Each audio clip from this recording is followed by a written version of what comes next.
Welcome to Shukla study point. आप सभी का स्वागत है आपके अपने YouTube channel Shukla study point में। मैं शिवम शुक्ला आप सभी दोस्तों का हार्दिक स्वागत करता हूं।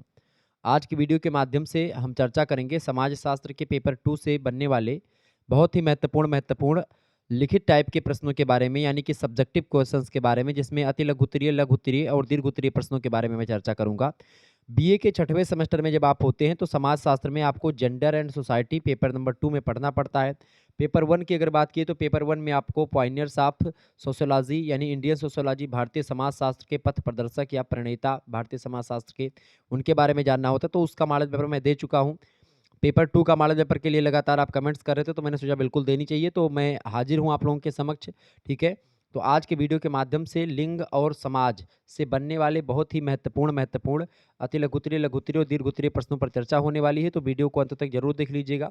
इस वीडियो को देखने के बाद में आपके अंदर कॉन्फिडेंस डेवलप होगा और आप जो डर रहे हैं परीक्षा को लेकर के, वो डर आपका और तनाव जो होगा सब कुछ खत्म हो जाएगा। ठीक है, यही प्रश्न अब की बार आने वाले हैं, तो आप इन प्रश्नों को याद कर लीजिएगा। चले, इस वीडियो को अगर आप सुन लेंगे तो आपको बहुत ज़्यादा फायदा होने वाला है, तो ये बात ध्यान रखेंगे। नवीनतम मॉडल पेपर है 2024-25 की परीक्षाओं के लिए, ये बात आप ध्यान रखिएगा। चले, 3 खंडों में आपका पेपर बटा हुआ होता है, खंड आ, खंड बा और खंड सा। खंड आ से अगर बात करें तो अति लघु उत्तरीय प्रश्न पूछे जाते हैं। खंड बा में आप देखेंगे तो लघु उत्तरीय प्रश्न पूछे जाते हैं। और खंड सा की अगर बात की तो दीर्घ उत्तरीय प्रश्न वहाँ पर पूछे जाते हैं। ठीक है, दीर्घ उत्तरीय प्रश्नों की संख्या 4 होती है, उनमें से केवल 2 प्रश्न करने होते हैं। लघु उत्तरीय की संख्या 8 होती है, उनमें से 4 या आपके 5 करने होते हैं। किसी किसी विश्वविद्यालय में 3 प्रश्न करने होते हैं, जिसमें 2 घंटे की परीक्षा होती है। अति लघु उत्तरीय की बात की तो 10 क्वेश्चन मिलते हैं, उनमें से केवल आपको मतलब 10 में से कुछ विश्वविद्यालय में 5 करने होते हैं, कुछ विश्वविद्यालय में सभी करने होते हैं। तो सभी विद्यालयों के लिए इंपॉर्टेंट है, ये बात आप ध्यान रखेंगे। खंड आ की बात की है, 10 प्रश्न पूछे गएंगे, इनमें सभी प्रश्नों के उत्तर देना है आपको। मैं अपने हिसाब से मॉडल पेपर बनाता हूं, तो इसमें आप देखेंगे सारे विश्वविद्यालयों के मॉडल पेपर समाहित हो जाते हैं। 50 शब्दों में एक प्रश्न का उत्तर लिखना है। पहला प्रश्न आपसे पूछा गया है कि लैंगिक असमानता से क्या तात्पर्य है। प्रश्न आपकी परीक्षा में भी आएगा, लैंगिक असमानता क्या होती है। लैंगिक असमानता की अगर बात की जाए तो लैंगिक असमानता क्या होती है, फटाफट से आप बताने का प्रयास करेंगे। लैंगिक असमानता या लिंग असमानता को सामान्य शब्दों में आप परिभाषित कर सकते हैं, जैसे कि लैंगिक आधार पर महिलाओं के साथ भेदभाव समाज में एक प्रकार से हो सकता है, मतलब होता है।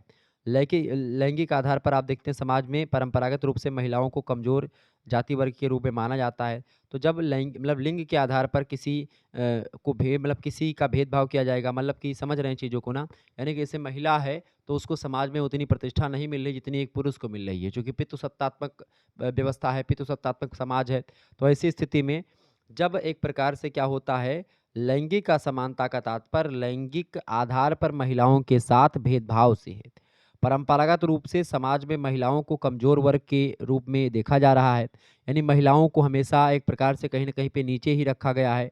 तो महिलाओं को एक प्रकार से, या चूँकि वो महिला है, इसीलिए उसको एक प्रकार से इतना दबाव उस पर और इतना प्रेशर में उसको रखना, चूँकि वो महिला है, चूँकि उसका लिंग एक प्रकार से कैसा है, महिला है, ठीक है? इसीलिए आप जो है उसको एक प्रकार से इस तरीके की प्रताड़ना दे रहे हैं, घरेलू हिंसा से पीड़ित महिलाएँ हो जाती हैं। तो लैंगिक असमानता होता है लिंग के आधार पर भेदभाव, ठीक है? अब चाहे वो महिला में भेदभाव हो, चाहे पुरुष में भेदभाव हो, लेकिन अधिकतर आप देखेंगे महिलाओं के साथ ही भेदभाव किया जाता है। दूसरी बात आप ध्यान रखेंगे, वे घर और समाज दोनों जगहों पर शोषण, अपमान और भेदभाव से पीड़ित होती हैं महिलाएं। महिलाओं के खिलाफ भेदभाव दुनिया में हर जगह आप देख सकते हैं, केवल भारत में ही नहीं बल्कि दुनिया के सभी देशों में आप देखेंगे स्त्रियों की स्थिति वो नहीं थी पहले मध्यकाल तक आते आते जो पुरुषों की थी। और आज भी कहीं ना कहीं पे जो स्थिति पुरुषों की है वो महिलाओं की नहीं है, लेकिन महिलाएं एक प्रकार से अपने टैलेंट को, अपनी प्रतिभा को निखार रही हैं और आगे बढ़ रही हैं और पुरुषों के साथ कंधे से कंधा मिला करके चल रही हैं। ठीक है, इसके अलावा वैश्विक लैंगिक अंतराल की अगर बात करें तो 2020 में भारत 153 देशों में 112वें स्थान पर रहा है लैंगिक अंतराल सूचकांक की अगर बात की जाए उसके मामले में। तो इससे अंदाजा लगाया जा सकता है कि हमारे देश में लैंगिक भेदभाव की जड़ें कितनी मजबूत हैं और कितनी गहरी हैं। यानी भारत एक प्रकार से 153 देशों में एक प्रकार से क्या हुआ, रिसर्च हुआ। 153 देशों में रिसर्च होने के बाद में ये पता चला कि 112 नंबर पर, 112वें नंबर पर भारत रहा है। तो भारत की स्थिति कितनी दयनीय है लैंगिक असमानता को लेकर के आप देख सकते हैं। लैंगिक असमानता आप देखते हैं सामाजिक क्षेत्रों में आपको देखने को मिलती है। आप देखेंगे भारतीय महिलाओं में घरेलू कामों के लिए महिलाएं जो होती हैं वही करती हैं। खाना बनाना हुआ, कपड़ा धोना हुआ, ये सब काम कौन करता है? महिलाएं ही करती हैं, पुरुष नहीं करते।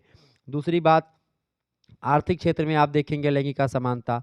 आर्थिक क्षेत्र में कार्यरत महिला और पुरुष के पारिश्रमिक में अंतर होता है। औद्योगिक क्षेत्र में आप देखेंगे महिलाओं को पुरुषों के सापेक्ष कम वेतन दिया जाता है। यही नहीं, जो बॉलीवुड अपने आप को ये समझता है, ये बताता है कि जो है हम बहुत ज़्यादा बराबरी और समानता स्वतंत्रता की बात करते हैं, उसी बॉलीवुड में जो स्त्रियों मतलब कि जो हीरोइन होती हैं उनको कम तनख्वाह मिलती है। हीरोइन को एक मूवी के लिए कम पैसे मिलते हैं जबकि हीरो को ज़्यादा मिलते हैं। ठीक है, मतलब जैसे अगर मान लेते हैं जो बड़े-बड़े स्टार हैं ये, इनको अगर 2 करोड़ रुपया मिलेगा एक मूवी को शूट करने का या एक मूवी को बनाने का, तो जो हीरोइन वगैरह होती है उनको 5 लाख या 6 लाख में ही निपटा दिया जाएगा। ठीक है? समझ रहे हैं? इसके अलावा राजनीतिक क्षेत्रों में अगर बात की जाए तो आप देखेंगे सभी राजनीतिक दल लोकतांत्रिक होते हुए समानता का दावा करते हैं। परंतु आप देखेंगे ना तो चुनाव में महिलाओं को प्रत्याशी के रूप में टिकट जल्दी मिलती है और ना ही दल में प्रमुख पदों पर महिलाओं की नियुक्ति होती है।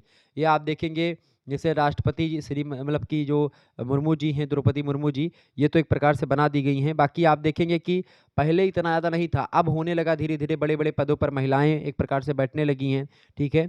और मध्यकाल में आप देखेंगे भारत में स्थिति महिलाओं की सुधर रही है हमेशा से, ठीक है? लेकिन बीच में क्या हुआ, कुछ चीज़ें एक प्रकार से उसमें खराब हुई, बाकी अब वास्तव में अब अगर देखिए वर्तमान में तो महिलाओं का एक प्रकार से जो वो है, आप देखेंगे वो उच्च हो रहा है और महिलाएँ हर एक क्षेत्र में आगे बढ़ रही हैं। विज्ञान के क्षेत्र में आप देखेंगे वहाँ पर भी आप देखेंगे हम मिसाइल मैन के नाम से तो जानते हैं कि एपीजे अब्दुल कलाम हैं, लेकिन आप मिसाइल वुमेन ऑफ इंडिया के नाम से किसी को जानते हैं? Missile women of India Tessy Thomas हैं। तोसी थॉमस जो हैं, वो आप लोग नहीं जानते होंगे कि तोसी थॉमस कौन है, लेकिन आप एपीजे अब्दुल कलाम का नाम ज़रूर सुने होंगे, चूँकि वो पुरुष हैं इसीलिए उनका नाम फ़ेमस हुआ मिसाइल मैन ऑफ इंडिया। अब मिसाइल वुमेन ऑफ इंडिया आप लोगों ने नाम नहीं सुना होगा, उनका नाम है तोसी थॉमस। उन्होंने एक प्रकार से मिसाइल पर ध्यान दिया, तो कहीं न कहीं पे वैज्ञानिक क्षेत्रों में भी महिलाओं के साथ भेदभाव होता है। मनोरंजन के क्षेत्र में आप देखेंगे, मनोरंजन के क्षेत्र में अभिनेत्रियों को इस भेदभाव का शिकार होना पड़ता है। अक्सर फ़िल्मों में अभिनेत्रियों को मुख्य किरदार नहीं समझा जाता है, वो बस एक प्रेम-व्रेम करने के लिए आती हैं बस, ठीक है? जैसे कि थोड़ा-सा रसिक बनाने के लिए मूवी को हीरोइन को रखा जाता है, थोड़ा-सा आ गई, प्यार-व्यार कर लिया हीरो से, गाना-वाना 2-4 ठो गा लिया उनके साथ, बस हो गया, ठीक है? तो ये होता है एक प्रकार से लैंगिक असमानता।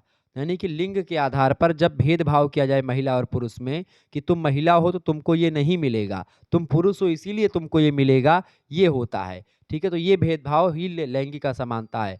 आजकल तो एक प्रकार से महिलाएँ इसका गलत फ़ायदा भी उठा लेती हैं कभी-कभी कि हम जो है एक प्रकार से हमारे हमको इतना ज़्यादा कष्ट मिला तो हम ऐसा करेंगे, वैसा करेंगे। इसको लेकर के बहुत सारे जो है नकारात्मक प्रभाव भी इसके आपको देखने को मिलते हैं, सकारात्मक चीज़ें भी देखने को मिलती हैं।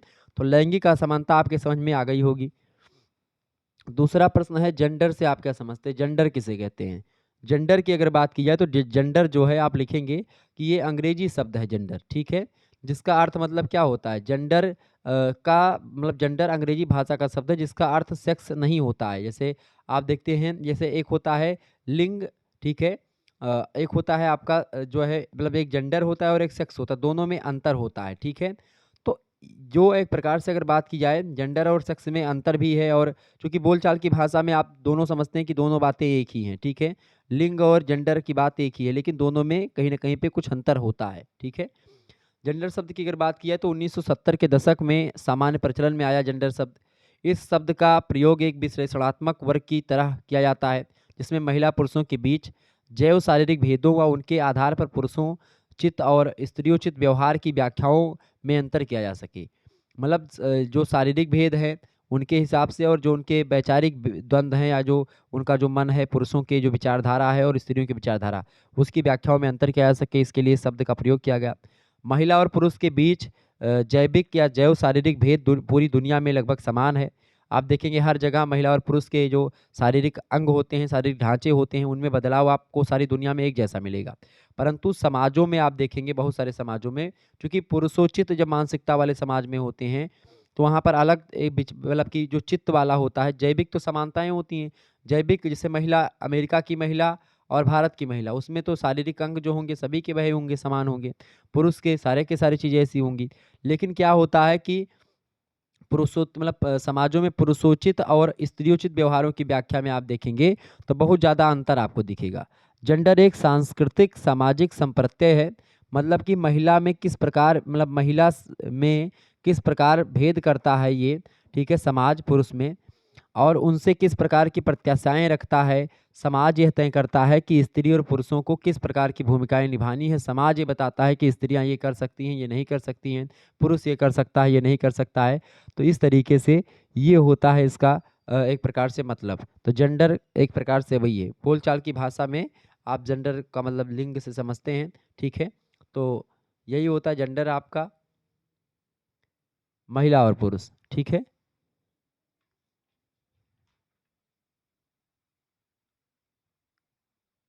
आगे देखिएगा, अगला प्रश्न आपकी स्क्रीन पर आ चुका है।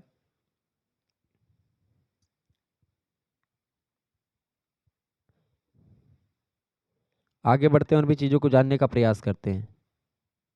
जेंडर के बारे में पूछा जा रहा था, तो सामान्य रूप से एक समय में एक विशेष आयाम पर महिला और पुरुष से संबंधित आर्थिक, सामाजिक और सांस्कृतिक विशिष्टताओं और अवसरों को प्रदर्शित करता है, ठीक है, जो जेंडर होता है।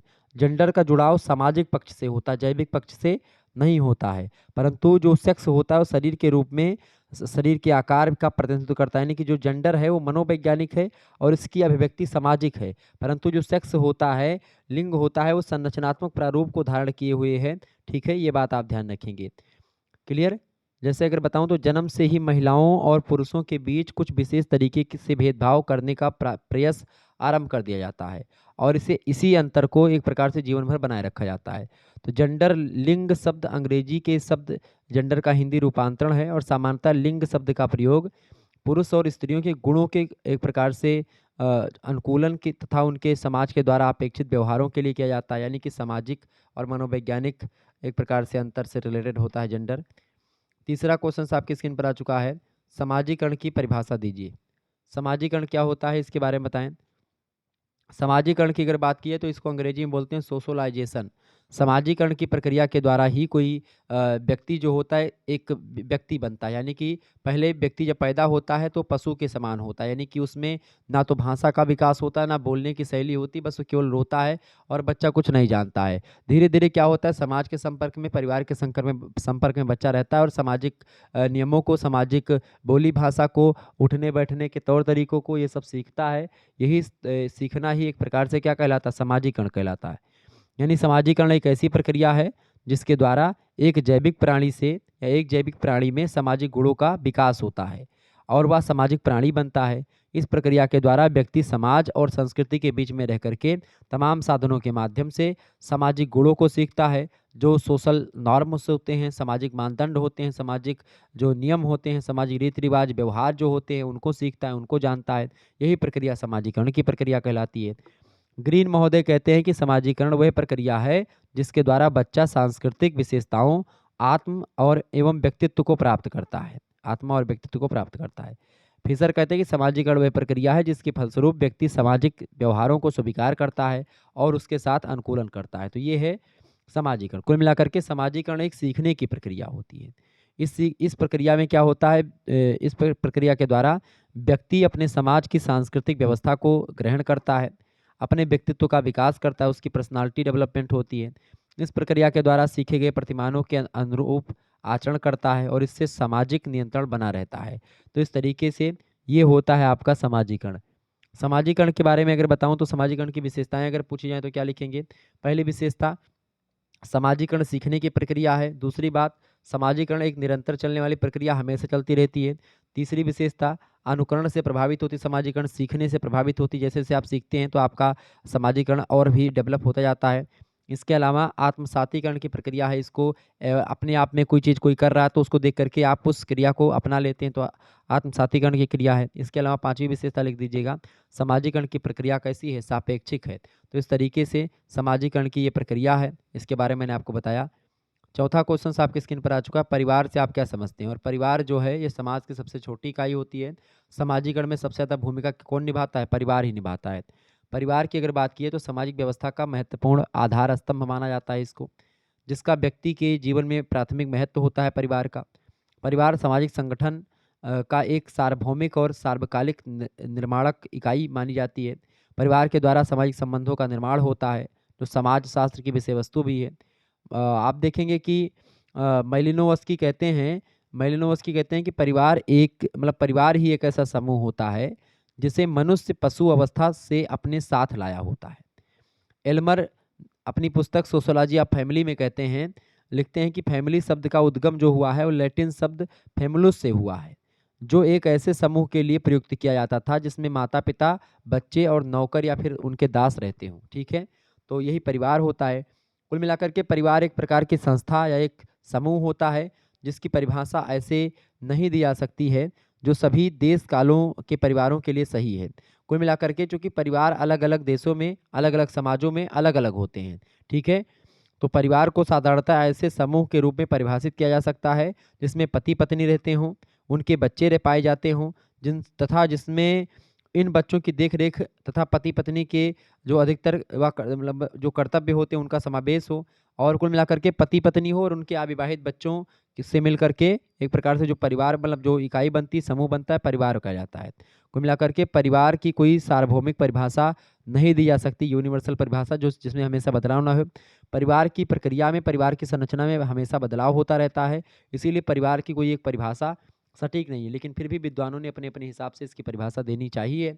तो परिवार की परिभाषा को देते हुए लूसी मेयर कहते हैं कि परिवार एक जो है गृहस्थ समूह होता है जिसमें माता पिता और संतान साथ साथ रहते हैं, और इसके मूल में दंपति और उसकी संतान रहती है। दंपति माने होता है पति पत्नी। ठीक है, तो पति पत्नी और उनके संतान रहती है, और इस इन दोनों तीनों में को मिलाकर के एक परिवार का निर्माण होता है। किंग्सले डेविस बड़े अच्छे समाजशास्त्री, उन्होंने कहा कि परिवार ऐसे व्यक्तियों का समूह है जिसमें सागोत्रता के संबंध पाए जाते हैं और जो इस प्रकार एक दूसरे से संबंधित होते हैं। सागोत्रता मतलब एक गोत्र के होते हैं। ठीक है, तो कुल मिलाकर के परिवार जैविकीय संबंधों पर आधारित एक सामाजिक समूह है जिसमें माता पिता और उसकी संतान होती हैं, जिसका उद्देश्य अपने स्वास्थ्यों के लिए भोजन, प्रजनन, यौन संतुष्टि, समाजीकरण संबंधी आवश्यकताओं की पूर्ति करना होता है। कुल मिलाकर के ये परिवार मतलब परिवार होता है। परिवार की परिभाषा हो गई। परिवार की विशेषता अगर आपसे पूछे तो क्या लिखेंगे? पहली विशेषता, परिवार में सार्वभौमिकता पाई जाती है। दूसरी बात, परिवार भावात्मक आधार देता है। तीसरी बात, सृजनात्मक प्रभाव पड़ता है, यहाँ से बच्चा सीखता है। चौथी बात, सीमित आकार होता है, परिवार का छोटा आकार होता है। इसके अलावा सामाजिक संरचना में केंद्रीय स्थिति में होता है परिवार। इसके अलावा सदस्यों का उत्तरदायित्व भी परिवार में होता है। इसके अलावा सामाजिक नियंत्रण भी परिवार के द्वारा ही किया जाता है। परिवार की जो प्रकृति होती है अस्थायी और अस्थायी दोनों होती है। तो इस तरीके से विशेषता भी आप लिख सकते हैं। पांचवा क्वेश्चन आप देखिएगा, बढ़िया प्रश्न है। पांचवा प्रश्न है, उदारवादी नारीवादियों के नाम लिखिए। उदारवादी नारीवादियों के नाम लिखिए, बहुत ही बढ़िया प्रश्न है।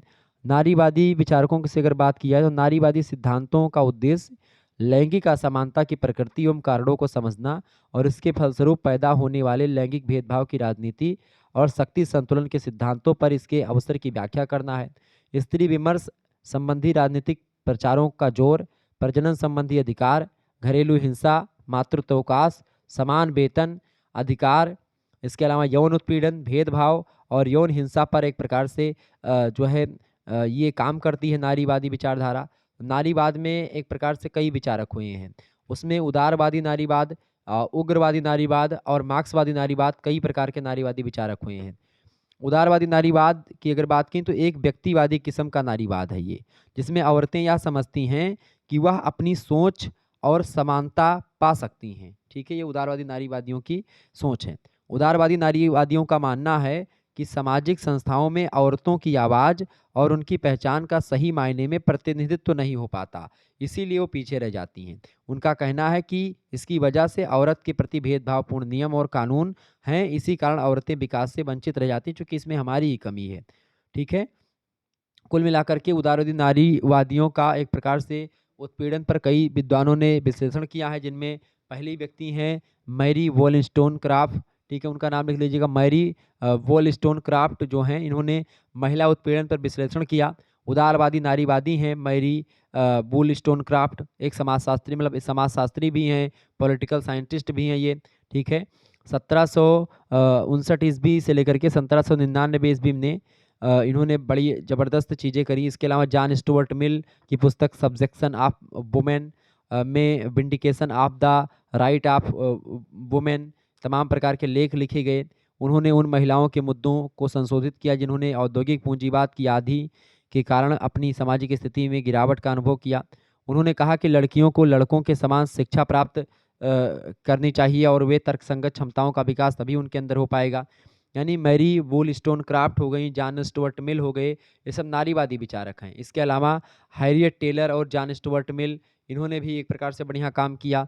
इसके अलावा नाम तो पूछा गया है, अगला नाम आप लिख सकते हैं हैरियट टेलर और जॉन स्टुअर्ट मिल ने कहा कि एक प्रकार से इन्होंने कहा कि लैंगिक न्याय लाने के लिए महिलाओं को पुरुषों के समान शिक्षा के अलावा राजनीति और आर्थिक अवसर भी उपलब्ध होने चाहिए। हैरियट टेलर ने कहा कि पत्नी तभी पति के समक्ष हो सकती है जब वह घर से बाहर काम करके परिवार में आर्थिक रूप से योगदान दे, लेकिन इसके लिए महिलाओं को घरेलू कामकाज और बच्चे के पालन पोषण के लिए नौकरी की फौज की जरूरत होगी। उदारवाद नारीवादियों जैसे कि मैरी वोllस्टोनक्राफ्ट और हैरियट टेलर की महिलाओं के विशेषाधिकार प्राप्त वर्ग के मुद्दों को संबंधित करने के लिए आलोचना की जाती है कभी कभी, ठीक है। यानी इन लोगों ने एक प्रकार से, ये लोग हैं जिन्होंने, तो टेलर, मिल और मैरी वोllस्टोनक्राफ्ट जो हैं, ये सब नारीवादी विचारकों में हैं और उदारवादी नारीवादी विचारक हैं। छठा प्रश्न आप देखेंगे, कट्टरपंथी नारीवादियों का नाम बताइए। कट्टरपंथी नारीवादियों की अगर बात की जाए तो ये कौन होते हैं कट्टरपंथी नारीवाद? कट्टरपंथी नारीवाद की अगर बात की जाए तो 1960 के दशक में आते आते आप देखेंगे उसके उत्तरार्ध में 1965 के बाद में महिलाओं की समस्याओं को व्यक्तिगत विफलता के संकेत के रूप में न देख करके अपितु एक प्रणाली के रूप में, एक शाखा के रूप में देखा गया, जिसमें पुरुष वर्ग दमनकारी वर्ग था और महिला वर्ग पीड़ित वर्ग। और उदारवादी नारियों के विपरीत 1960 और 70 के दशक के कुछ नारीवादी व्यवस्था में सुधार नहीं करना चाहते थे, बल्कि वे इसे एक क्रांतिकारी के रूप में देखना चाहते थे और व्यवस्था में महिलाओं की स्थिति को खोजना चाहते थे। इन नारीवादियों ने रेड जो है स्टॉकिंस द फेमिनिस्ट और न्यूयॉर्क रेडिकल फेमिनिस्ट जैसे समूहों का गठन भी किया गया, जो कि कट्टरपंथी नारीवादियों का समूह रहा, ठीक है। और ये क्रांतिकारी नारीवादी जागरूकता में वृद्धि लाने में विश्वास करते थे। कट्टरपंथी नारीवादियों का मानना है कि महिलाओं के उत्पीड़न का मूल कारण है शारीरिक प्रक्रिया विज्ञान और उत्तरलिंगी आकर्षण। यह और एक एक पति और पत्नी से निर्मित एक परिवार में मूल रूप में निहित है। और इसके अलावा आप देखेंगे धीरे धीरे करके कट्टरपंथी नारीवादियों का मानना ये भी रहा कि एक महिला जैविक विज्ञान के अनुसार एक स्त्री के रूप में पैदा होती है, लेकिन इसका मतलब यह नहीं है कि उसे केवल स्त्रीचित गुणों को ही प्रदर्शित करना चाहिए। पुरुष तत्व और स्त्री तत्व दोनों गुणों को धारण कर सकती हैं महिलाएं। कट्टरपंथी नारीवादियों ने इस दृष्टिकोण का विरोध किया और कहा कि महिलाओं को कठोरता से स्त्रीउचित व्यवहार का पालन करना चाहिए और स्त्रीत्व गुणों से युक्त एक ही स्त्री होने की श्रेष्ठता का प्रदर्शन करना चाहिए। इसका विरोध किया, ठीक है। इसमें मैरी डेली का नाम आता है। इसके अलावा आप देखेंगे इसमें और नाम आप लिख सकते हैं, जैसे कि गेल रूबिन का एक प्रकार से लेख है महिला उत्पीड़न पर, उनका नाम आता है गेल रूबिन का, ठीक है। इसके अलावा तीसरा नाम आप लिख सकते हैं केट मिलेट का नाम आता है इसमें, ठीक है। इन्होंने एक प्रकार से 1970 में एक प्रकार से अपना लेख लिखा। इसके अलावा सुलमित फायरस्टोन का भी नाम आप लिख सकते हैं। उनकी रचना है द डायलेक्टिक ऑफ सेक्स, उसमें उन्होंने बताया कट्टरवादी नारीपंथी मतलब विचारक हैं ये, ठीक है। तो इस तरीके से इसके अलावा जो है एड्रियन रिच, उन्होंने भी एक प्रकार से कट्टरवादी नारीपंथी विचारकों का समर्थन किया। तो ये सब हैं कट्टरपंथी नारीवादी जो कि एक प्रकार से क्रांति लाना चाहती हैं और क्रांति के माध्यम से नारियों को उनके अधिकार को दिलवाना चाहती हैं। अगला प्रश्न, पितुसत्ता से आप क्या समझते हैं? फटाफट से आप बताने का प्रयास करेंगे। पितुसत्ता से आप क्या समझते हैं? पितुसत्ता क्या है? पितुसत्ता की अगर बात की जाए तो पितुसत्ता एक ऐसी सामाजिक व्यवस्था होती है जिसमें महिला की तुलना में पुरुष की जो स्थिति होती है वो अधिक केंद्रीय भूमिका में होते हैं पुरुष, ठीक है। भौतिक परिस्थितियां और सामाजिक संरचनाओं के कारण पुरुषों को अधिक अधिकार प्राप्त होते हैं और निर्णय लेने का अधिकार पुरुषों को ही अधिक मिलता है। इस व्यवस्था में महिलाओं की स्थिति मुख्य न होकर के गौण मानी जाती है। निर्णय प्रक्रिया में उनका अधिक महत्व नहीं होता है। महिलाएं पुरुषों पर लगभग आश्रित रहती हैं।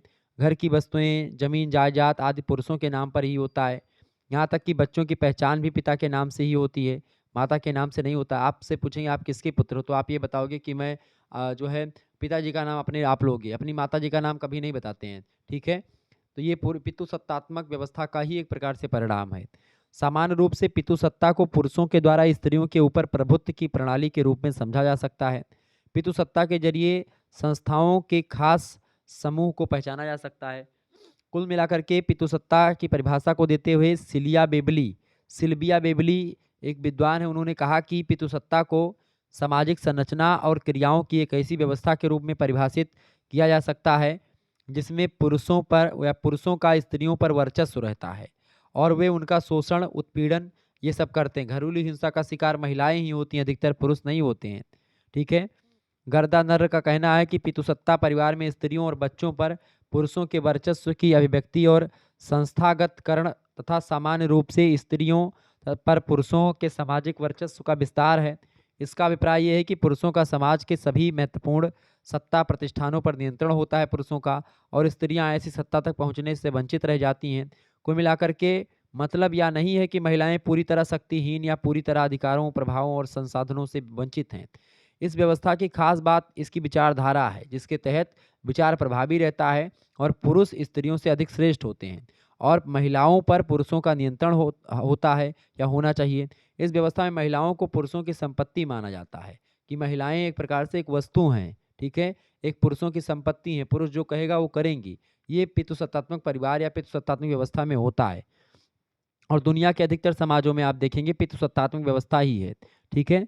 पितृसत्तात्मक व्यवस्था की अगर बात की जाए तो विभिन्न समाजों में, विभिन्न वर्गों में, विभिन्न जाति में अलग अलग रूप में आपको देखने को मिलता है।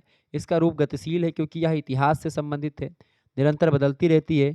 अतः समझा जा सकता है कि यदि स्त्री और पुरुष इसी प्रकार से एक समान युक्त समाज के प्रति आंदोलन करते रहे तो इसका अंत संभव है पितृसत्तात्मक परिवार का। और आज के भौतिकवादी समाज में आप देखते हैं कि पितृसत्तात्मक परिवार की जो जड़ें हैं वो ढीली होने लगी हैं और महिलाएं भी एक प्रकार से अपने आप को आगे कर रही हैं।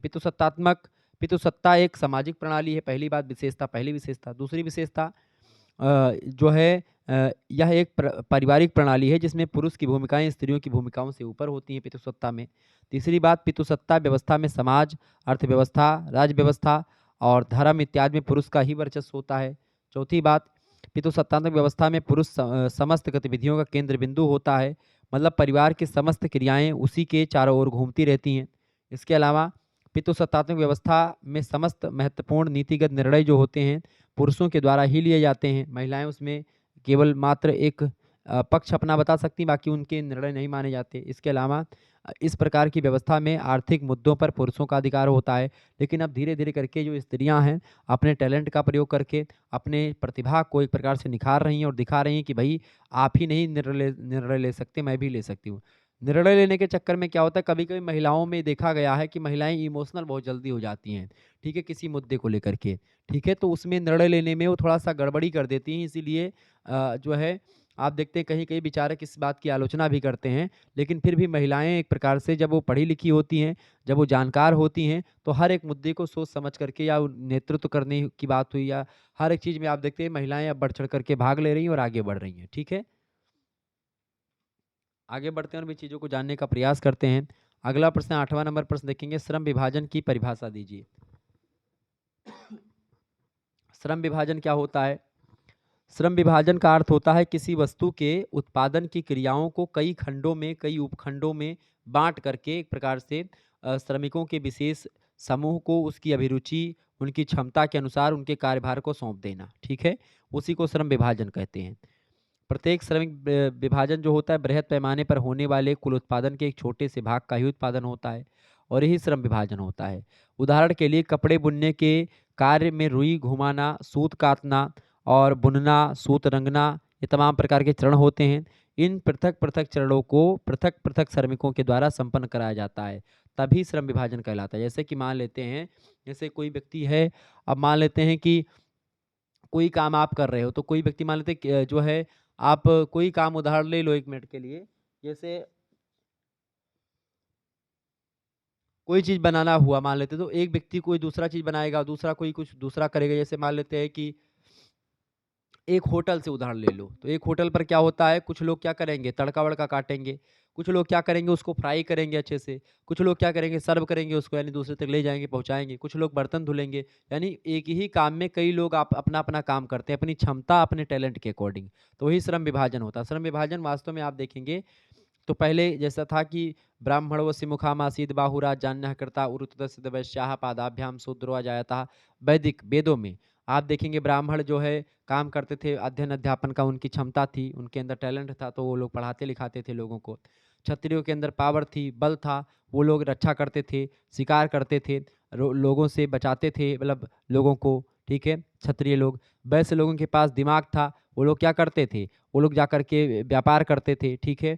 इसके अलावा शूद्र लोग क्या करते थे, उनके पास भी एक प्रकार से बल था, लेकिन वो उतना ज़्यादा एक प्रकार से अग्रणी नहीं हो पाए। तो उससे क्या हुआ कि उनका वो अपना एक प्रकार से जो इन चीज़ों में पारंगत नहीं होते थे या जिनके अंदर प्रतिभा नहीं होती थी, वो शूद्र कहलाए, ठीक है। इस तरीके से क्या हुआ कि धीरे-धीरे करके श्रम विभाजन होता चला गया। तो ये प्राचीन श्रम विभाजन मैंने आपको बताया। श्रम विभाजन की परिभाषा को देते हुए प्रोफेसर वाटसन कहते हैं कि उत्पादन की क्रिया को अनेक उपक्रियाओं में विभाजित करके प्रत्येक उपक्रिया को उत्पादन के साधनों को जो निपुण होते हैं उनके लिए एक प्रकार से उनको बता देना कि भाई आप इसमें निपुण हो, आप ये काम करोगे, आप इसमें निपुण हो, आप ये काम करोगे।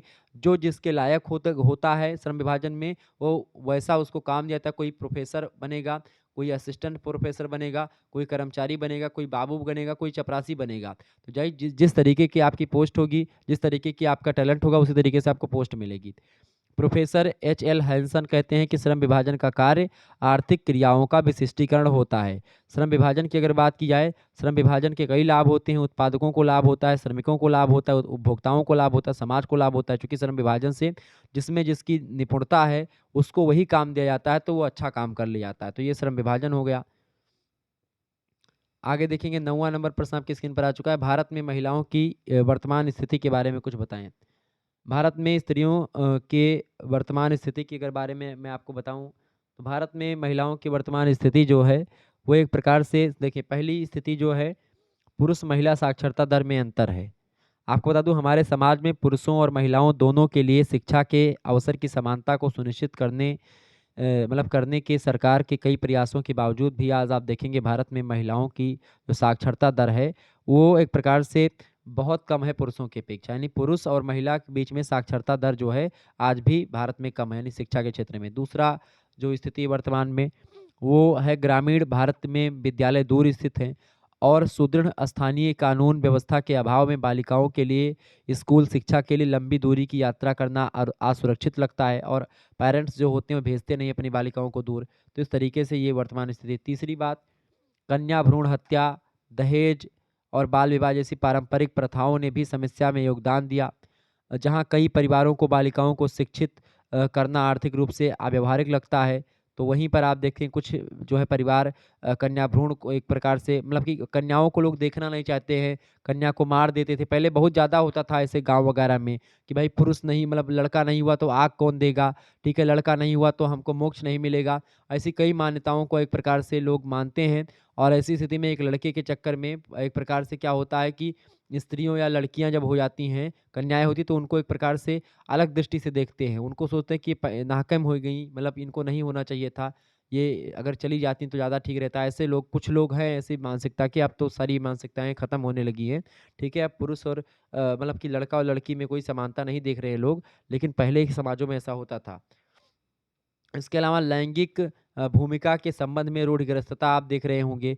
जैसे भारतीय समाज का एक बहुत बड़ा तबका यह मानता है कि वित्तीय जिम्मेदारियां निभाने और बाहर जाकर कार्य करने की भूमिका पुरुषों को ही करनी चाहिए और पुरुष ही कर सकते हैं। लैंगिक भूमिका के संबंध में रूढ़िग्रस्तता ने आमतौर पर महिलाओं के प्रति पूर्वाग्रह और भेदभाव को जन्म दिया है। पूर्वाग्रह का मतलब होता है महिलाओं के बारे में पहले से ये धारणा है कि भाई महिलाएं ये काम नहीं कर सकती हैं, ठीक है, जबकि उनका ट्राई नहीं लिया कि कौन सी महिला कर सकती है, कौन सी नहीं कर सकती है। इसके अलावा समाजीकरण की प्रक्रिया में अंतर आप देख सकते हैं, क्योंकि भारत में कई भागों में, विशेष रूप से ग्रामीण क्षेत्रों में पुरुषों और महिलाओं के लिए अभी भी समाजीकरण के मानदंड अलग अलग हैं, ठीक है। पुरुषों के लिए अलग व्यवस्था, महिलाओं के लिए अलग व्यवस्था। तो भारतीय समाज में एक प्रकार से ये महिलाओं की वर्तमान स्थिति है, आप लिख सकते हैं। 10वां प्रश्न है, हिंदू उत्तराधिकार संशोधन अधिनियम के बारे में कुछ बताएं। हिंदू उत्तराधिकार संशोधन अधिनियम की अगर बात की जाए, तो हिंदू उत्तराधिकार अधिनियम को लेकर के एक प्रकार से, अच्छा, हिंदू उत्तराधिकार अधिनियम वैसे तो आया था 1950 में। कब आया था? 1950 में। हिंदू कानून की मिताक्षरा धारा को हिंदू उत्तराधिकार अधिनियम 1956 के रूप में संहिताबद्ध किया गया और संपत्ति के वारिस एवं मतलब उत्तराधिकार को इसी अधिनियम के तहत प्रतिबंधित किया गया, जिससे कानूनी उत्तराधिकारी के रूप में केवल पुरुषों को मान्यता दी गई 1950 में। इसके बाद में यह उन सभी पर लागू होता है जो धर्म से मुस्लिम, ईसाई, पारसी, यहूदी नहीं है। यानी कि अगर मुस्लिम, ईसाई, पारसी या यहूदी हैं तो उनके लिए उन पर सभी पर लागू नहीं है ये। बौद्ध, सिख, जैन और आर्य समाज, ब्रह्म समाज के अनुयायियों को इस कानून के तहत हिंदू माना गया है और इन पर लागू है। इसके अलावा हिंदू उत्तराधिकार अधिनियम जो है 1950 जो है, एक अविभाजित हिंदू परिवार में कई पीढ़ियों के संयुक्त रूप से कई कानूनी उत्तराधिकारी मौजूद हो सकते हैं। कानूनी उत्तराधिकारी परिवार की संयुक्त रूप से देख-रेख कर सकते हैं। तो ये सब 1950 में बताया गया था। इसी 1950 के हिंदू उत्तराधिकार अधिनियम में संशोधन किया गया। हिंदू उत्तराधिकार संशोधन अधिनियम जो आया वो 1905 में आया, सॉरी 2005 में आया, ठीक है। 2005 में सितंबर महीने में संशोधित किया गया इसको, और संपत्ति विभाजन के मामले में महिलाओं को सहायक जो है कॉर्पसरेनर के रूप में एक प्रकार से मान्यता दी गई। यानी अभी तक क्या था, पुरुषों को केवल अधिकार प्राप्त था उत्तराधिकार में खेतों पातों में, अब महिलाओं को भी अधिकार दिया जाने लगा। इसके अलावा अधिनियम की धारा 6 में संशोधन करते हुए एक जो है कॉर्पसरेनर की पुत्री को भी जन्म से ही पुत्र के समान जो है कॉर्पसरेनर माना जाएगा। यानी कि अब स्त्री मतलब जो भाई बहन होते दोनों हिस्सा ले सकते हैं।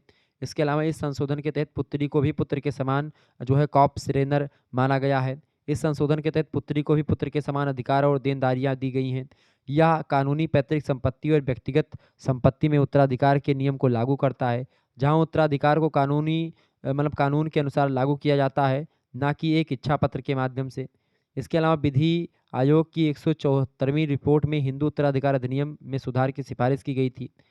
वर्ष 2005 में संशोधन से पहले आंध्र प्रदेश, कर्नाटक, महाराष्ट्र और तमिलनाडु ने कानून में यह बदलाव कर दिया था कि केरल में वर्ष 1975 में ही संयुक्त परिवार प्रणाली को समाप्त कर दिया गया। तो इस तरीके से आप देखेंगे हिंदू उत्तराधिकार संशोधन अधिनियम में मतलब उत्तराधिकार का मतलब कि खेत पात में हिस्सा जो है ये मिलेगा स्त्रियों को भी, यही बात इसमें बताई गई है। यानी कि जो पुत्र पुत्री होंगी दोनों में बराबर बराबर का हिस्सा होगा। पैतृक संपत्ति में महिलाओं के अधिकारों को एक प्रकार से बढ़ावा दिया गया और महिलाएं भी एक प्रकार से अपने बप्पा के खेतों में हिस्सा ले सकती हैं, ये एक प्रकार से बताया गया।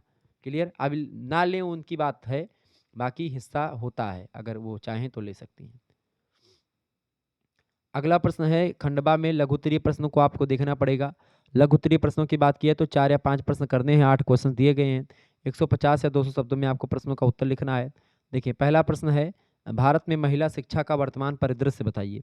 भारत में महिला शिक्षा के वर्तमान परिदृश्य की अगर बात की जाए तो भारत में पुरुषों की तुलना में महिलाओं की साक्षरता दर काफ़ी कम है।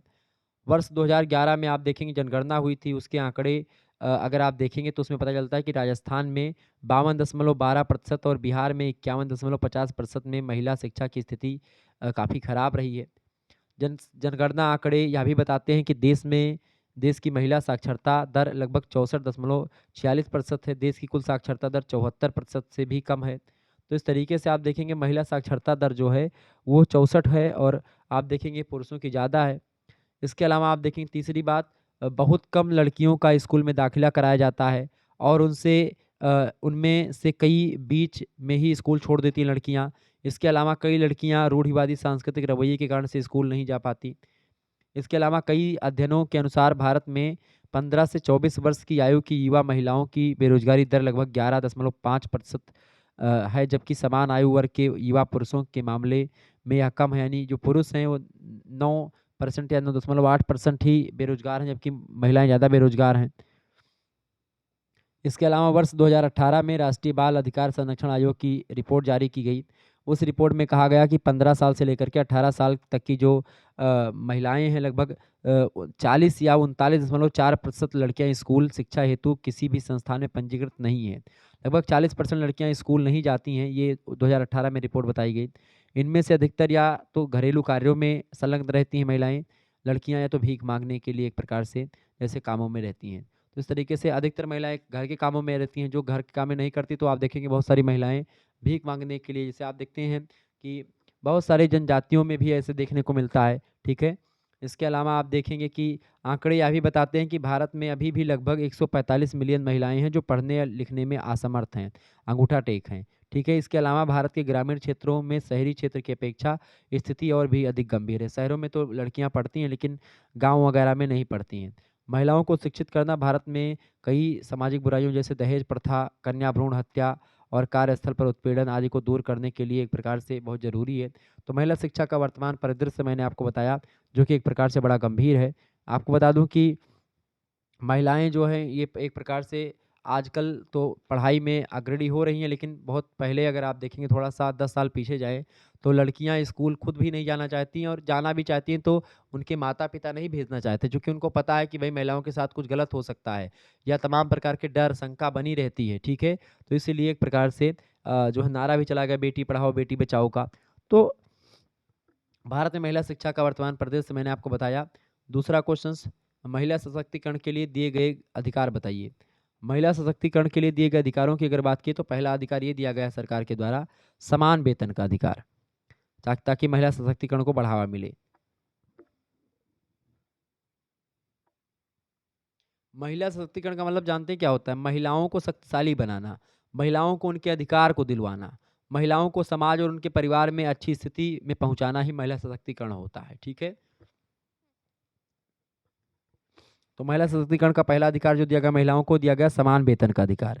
समान पारिश्रमिक अधिनियम के अनुसार अगर आप मतलब महिलाएं जो एक प्रकार से वेतन मतलब काम करती हैं, अगर आप उनको वेतन में पुरुषों के अकॉर्डिंग भेदभाव करते हैं कि भाई उतना ही काम महिला भी कर रही है उतना ही काम पुरुष कर रहे हैं, और ऐसी स्थिति में आप क्या कर रहे हैं, महिला और पुरुष के अकॉर्डिंग भेदभाव कर रहे हैं, तो ऐसी स्थिति में क्या किया जाएगा? ऐसी स्थिति में एक प्रकार से ये अधिकार अब दिया गया कि महिला को पुरुष के समान एक प्रकार से वेतन दिया जाए। दूसरी बात, कार्यस्थल में उत्पीड़न के खिलाफ कानून। यौन उत्पीड़न अधिनियम के तहत आपको वर्किंग प्लेस पर हुए यौन उत्पीड़न के खिलाफ शिकायत दर्ज करने का पूरा हक है।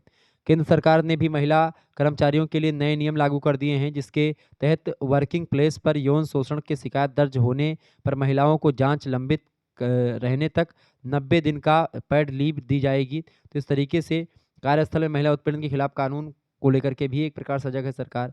इसके अलावा कन्या भ्रूण हत्या के खिलाफ भी अधिकार मिला है महिलाओं को। भारत के हर नागरिक का यह कर्तव्य है कि वह एक महिला को उसके मूल अधिकारों, खास करके जीने के अधिकार का अनुभव करने दें। गर्भाधान और प्रसव के पूर्व ही अगर पहचान करके आप तकनीकी लिंग का चयन कर, जैसे कि आजकल तो तमाम प्रकार के जो है मशीनें थी जिसको पता आप अंदर से कर लेते थे कि भाई पेट में लड़की है कि लड़का है। ठीक है, लिंग निर्धारण पहले कर लेते थे, फिर उसके बाद में उसको पेट में ही मार देते थे। बहुत सारे ऐसे केस आपके समक्ष हैं। ठीक है, तो उसी को बंद करने के लिए एक प्रकार से जो है इसको रोक लगाई गई है। इस पर भ्रूण हत्या के खिलाफ एक प्रकार से कानून बनाया गया है। क्लियर, तो ये भी अधिकार मिला है। इसके अलावा संपत्ति पर अधिकार दिया गया है। हिंदू उत्तराधिकार अधिनियम जो आया 2005 में संशोधन करके, उसमें नए नियमों में बताया गया कि पुश्तैनी संपत्ति पर महिला और पुरुष दोनों का बराबर हक होगा, यानी कि अब लड़का और लड़की को एक प्रकार से खेतों में बराबर हिस्सा मिलेगा। ये 2005 के अधिनियम में बता दिया गया है। ठीक है, इसके अलावा पाँचवें की अगर बात की तो जो है गरिमा और शालीनता के लिए अधिकार। किसी मामले में अगर आरोपी एक महिला है तो उस पर की जाने वाली कोई भी चिकित्सा जांच प्रक्रिया किसी महिला द्वारा या किसी दूसरी महिला की उपस्थिति में की जानी चाहिए। और आप देखते हैं पुलिस वगैरह भी अगर आती है पकड़ने के लिए तो एक महिला कांस्टेबल महिला को पकड़ने के लिए ही आनी चाहिए। एक पुरुष कांस्टेबल महिला को पकड़ करके नहीं ले जा सकता। और शाम 6 बजे से लेकर के किसी महिला के घर में आप घुस नहीं सकते, चाहे आप पुलिस हो चाहे आप डीएम हो। ठीक है, ये बात ध्यान रखेंगे। और 6 बजे शाम से लेकर के यानी सूर्यास्त से लेकर के सूर्योदय तक आप किसी महिला को गिरफ्तार नहीं कर सकते, ये महिलाओं का अधिकार है। इसके अलावा महिला सशक्तिकरण की अगर बात की जाए तो महिलाओं को पारिवारिक बंधनों से मुक्त होकर के अपने देश के बारे में सोचने की क्षमता का विकास करना ही महिला सशक्तिकरण कहलाता है। महिला श्रेष्ठता की बात होती है, तो ये सब एक प्रकार से महिला सशक्तिकरण के लिए तमाम प्रकार के अधिकार दिए गए सरकार के द्वारा, जिससे महिलाएं एक प्रकार से अपने स्व को पहचानें और अपने जो एक प्रकार से टैलेंट को आगे बढ़ाएं, अपनी जो है एक प्रकार से समानता की जो एक प्रकार से बातें हैं उसको करें और पुरुषों के साथ कंधे से कंधा मिला करके चलें।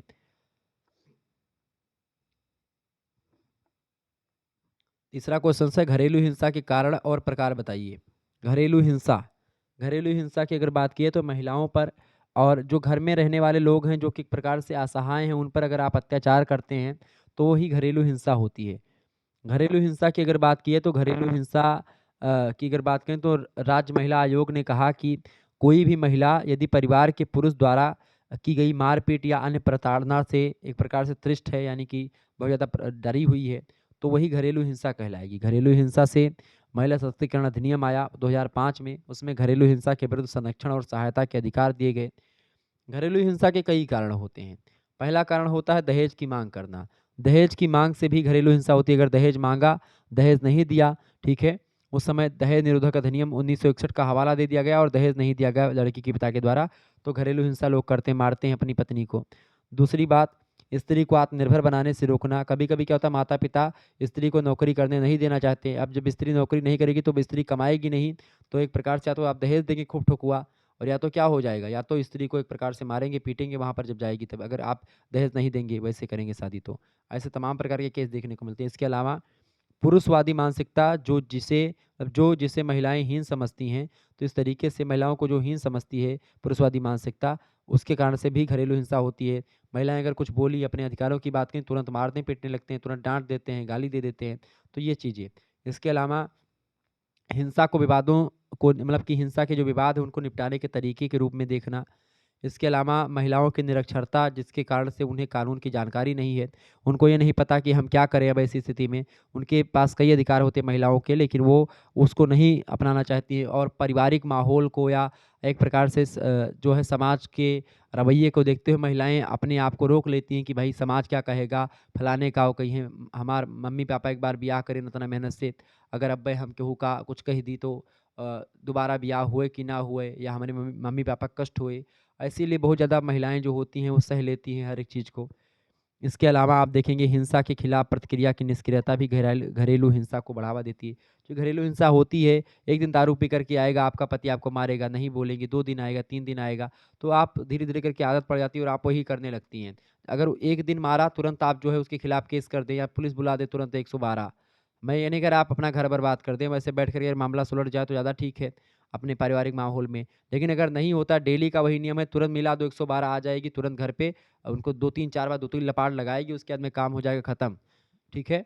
तो घरेलू हिंसा, लेकिन क्या होता है, महिलाएँ डरती हैं अपने माता-पिता से, कभी-कभी उनके माता-पिता ही रोक देते हैं कि मत करना, दामाद जी हैं, ऐसा है, वैसा है, ठीक है? धीरे-धीरे सही हो जाएँगे सब। तो घरेलू हिंसा गरीबी के कारण से एक प्रकार से कभी-कभी घरेलू हिंसा होती है। भाई गरीब है, पति भी गरीब है, पत्नी भी गरीब है। अब क्या होता है कि पति-पत्नी में झगड़ा कहाँ होता है? गरीबी में बहुत ज़्यादा होता है। अगर आपके पास पैसा नहीं है, तो भाई अब गरीब शादी हुई औरतों की, अब होता क्या है शादी में कि शादी-वादी हो गई, तब अब जब महिलाएँ कहीं पर गईं गाँव में टहलने, या कहीं पर कोई किसी के यहाँ फंक्शन है गईं, तो अब वे हार पहिरे ही दूसरे के मेहरारू, और तहार मेहरारू हार नाहीं पहिरे। तो जब उनके हार वो देखे, साड़ी देखे, अरे वो तो बनारसी साड़ी पहिरे ही, हम वैसे पहिरे, हम ₹200 की साड़ी, वे 10 मतलब कि 1000 के 2000 1200 के साड़ी पहने हैं। तो वे मेहरारून के अंदर ही हुआ थे, मतलब औरतन के अंदर, कि वो देखेंगे कि उनके साड़ी नीक ही, वो कपड़ा बहुत नीक पहने रही। वही मतलब यही कपड़ा और हार यह कुल देखी हैं। ठीक है? कि वो कानों में काव पहिरे रहीं, ठीक है? नाक में काव पहिने रहें, ये वो बाल में काव लाग रहा, यही सब देखी हैं। मतलब ये एक मानसिकता, क्षुब्ध मानसिकता टाइप की होती है कि भई ये कौन-सा क्या, मतलब थोड़ा अलंकारिक तौर पर वो देखने का नज़रिया होता है उनका। तो देखेंगे उनकी साड़ी ऐसी थी, तो वो भी वैसी साड़ी की डिमांड या उनके मन में चलने लगेगा कि हमको भी ऐसी साड़ी मिलनी चाहिए। अपने पति से कहेंगे कि हमको भी ऐसी साड़ी चाहिए। अब पति दसों रुपया महीने में नहीं कमाते बेचारे, तो कहाँ से नहीं है वह साड़ी? 1200 के साड़ी आवत थी। वो एक्को हज़ार महीने में नहीं कमाते, खेती-पाती करते, कहूँ गेहूँ धान बेचिन तो कुछ पाइन, तो वे साड़ी ले आवें ओके कि खाना के मतलब कि वे सब्जी लेके आवें या दाल-चावल खरीदें। तो यही लिए क्या हुआ था कि जब ई हुआ था, तो हम अपन मनमुटाव होएगा धीरे-धीरे, फिर कहूँ जब गरीबी के कारण से टेंशन में हो जाते हैं पति की, बताओ ऐसे, या ऐसा नहीं कि जो पति लोग होते हैं, जो पुरुष लोग होते हैं, नहीं सोचते कि अपनी स्त्री को, अपनी पत्नी को मैं अच्छा पहनाऊँ, अच्छा खिलाऊँ। सभी लोग चाहते हैं कि मैं अपनी पत्नी है, चूँकि वो अपने माता-पिता को छोड़ कर के आई है, मैं उसको अच्छे से अच्छा ट्रीटमेंट दूँ, अच्छा से अच्छा एक प्रकार से उसके साथ व्यवहार करूँ, हमारा बिहेवियर ठीक हो उसके समक्ष। लेकिन गरीबी जो होती है, वो सारे बिहेवियर को ख़त्म कर देती है। अब एक प्रकार से वो भी क्या करेगा, ग्लानि महसूस होगी, बाद में डाँटेगा कि जो है नहीं चलो साड़ी नहीं पहनोगी, सब्ज़ी ले आया हूँ मैं पैसों का। तब क्या होगा, स्त्री अलग रोएगी, जाकर के कोने में बैठ कर के माख जाएगी एकदम से।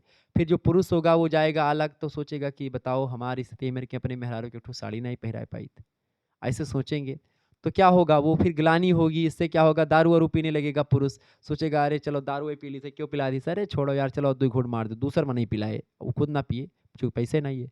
2 दिन उन्हें दारू दूसरे दिन पिलाएँ, तीसरे दिन वो एक प्रकार से अपने खरीद के पिए लगी हर-बार से कहूँ जुगाड़ करके, कर्जा माँगनी करीन, वही दिमाग उनके होएगा खराब, तो मेहरारू फिर बोली से कुछ बोली कि दारू पीने के लिए पैसा है, साड़ी लाने के लिए नहीं है, बस स्वयं हो ही जाते मार-पीट बस। भाई कमज़ोर होती हैं स्त्रियाँ, मतलब वो एक प्रकार से कुछ बोलती नहीं बेचारी, सह लेती, तो मार-पीट हो जाती है, उसी में घरेलू हिंसा को ज़्यादा बढ़ावा मिल जाता है। तो महिला उत्पीड़न का एक कारण है पुरुषों पर महिलाओं की आर्थिक निर्भरता। चूँकि महिलाएँ अगर नहीं कमाती हैं, तो ऐसी स्थिति में पुरुषों पर डिपेंडेंट होती, पुरुषों से पैसा माँगेगी, फिर मारपीट होगी, ये सब इससे भी दिक्कत होती है। अब एक प्रकार से निम्न सामाजिक स्थिति कारण से महिलाओं को भी घरेलू हिंसा का शिकार होना पड़ता है। गलत लत जैसे शराब पीने, नशा करने के कारण लोग घर में मारपीट करते हैं, ऐसे तमाम प्रकार के। प्रकार की अगर बात की है घरेलू हिंसा के तो कई प्रकार हैं, जैसे कि शारीरिक उत्पीड़न होता है, जैसे कि महिला के शरीर को चोट पहुँचाना, मारना-पीटना, कोई भी ऐसे कार्य जिससे महिला की जान को खतरा हो, ये भी महिला मतलब कि घरेलू हिंसा में आता है। कोई भी ऐसा कार्य जो महिला के स्वास्थ्य को प्रभावित करता हो, जैसे पेट भर खाना ना देना, बीमारी में सही से इलाज ना करवाना, स्त्री पर किसी प्रकार से आक्रमण करना, ये सब शारीरिक उत्पीड़न है, जो कि घरेलू हिंसा का प्रकार है। दूसरा प्रकार होता है यौनिक उत्पीड़न, यानी एक महिला की इज्जत को ठेस पहुँचाना और उसके साथ बदसलूकी करना, ये एक प्रकार से घरेलू हिंसा में आता है। दूसरी बात यौन हमला जैसे बलात्कार या बलात्कार करने का प्रयास करना, ये भी घरेलू हिंसा है। जबरन यौन संपर्क बनाना या इसी तरह कोई गतिविधि, जबरन शादी या जबरन बाल विवाह करना, ये भी एक प्रकार से घरेलू हिंसा है। अगर आप अपनी पत्नी के साथ ही एक प्रकार से ज़बरदस्ती कुछ करते हैं, तो वो भी एक प्रकार से एक गैर कानूनी माना जाता है, ये बात आप ध्यान रखेंगे, ठीक है?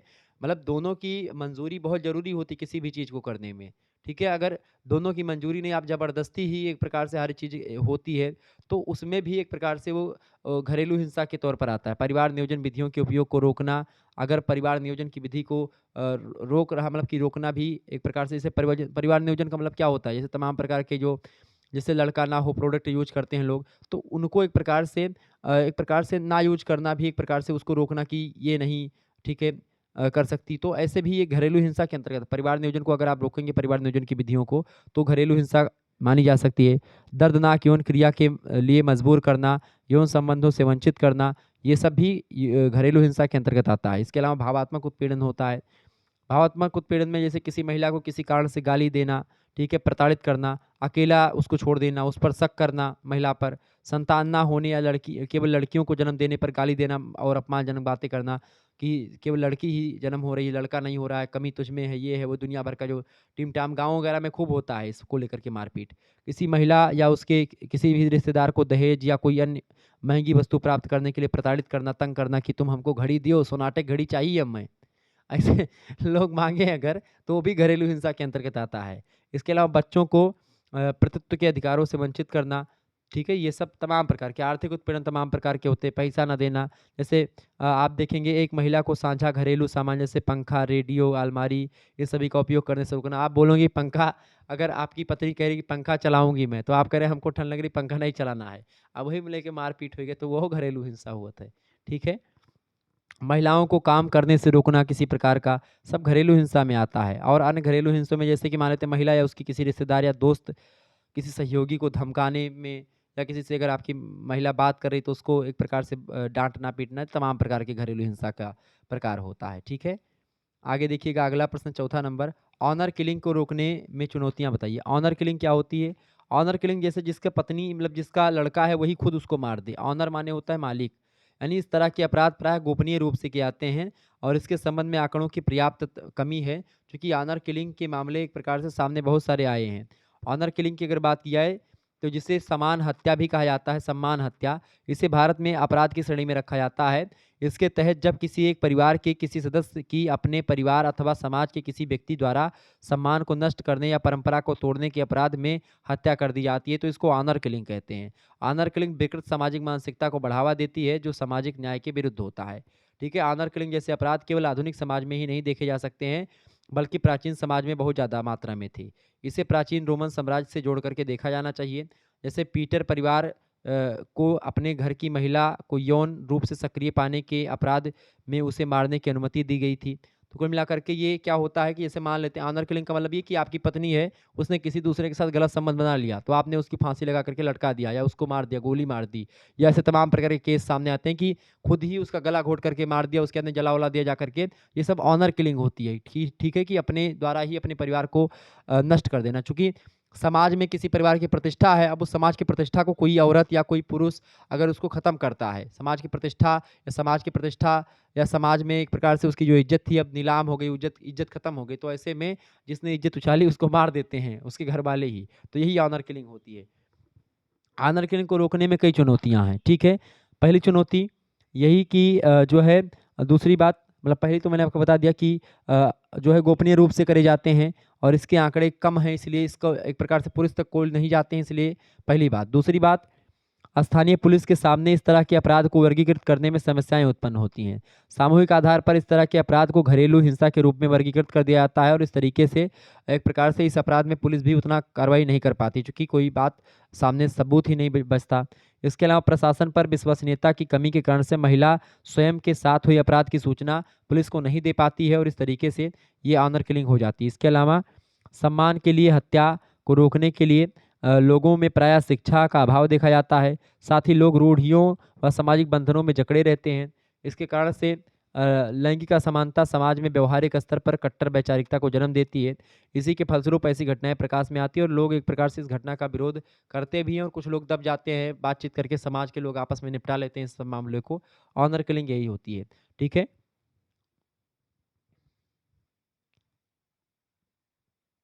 अब ऑनर किलिंग समझते हैं क्या होती है?